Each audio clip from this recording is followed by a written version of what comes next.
Glad we made it to our 1-year anniversary. This is pretty exciting. I mean, I worked at the old plant too, and that was built in the 30s. This is, you know, nice.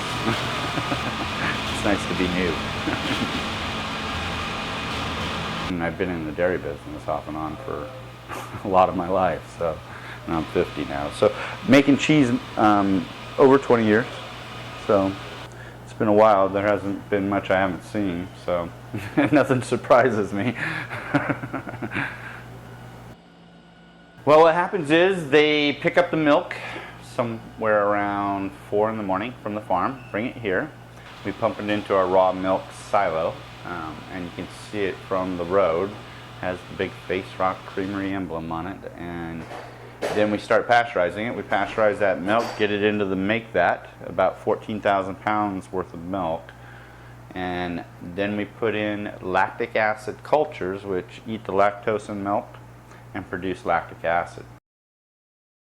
After we put in the lactic acid cultures, we wait about an hour and let the cultures get used to their new environment, and then we put in rennet, which is an enzyme, and it coagulates all the milk, gets all the solids to separate from the liquids. The solids are curds, the liquid is whey. So then we cook it up to 100 degrees, which is the temperature the cultures love the most, and then we pump it over to the drain vat, which allows us to drain all the whey away, and then the curd stays behind. You'll see a big bed of cheese curds on the table, and then these guys go and they cut it up into slabs, and when they get it into slabs they flip it and stack it every 15 minutes.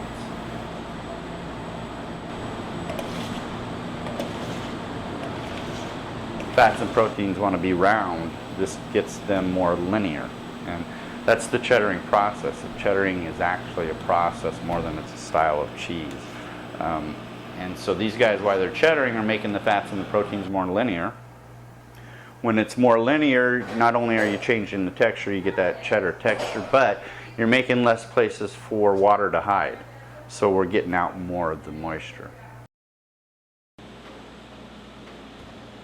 As soon as we get to the pH that we want, we run it through the cheddar mill, and the cheddar mill produces from those slabs that finger-sized curd that everybody wants to buy out front called squeaky cheese.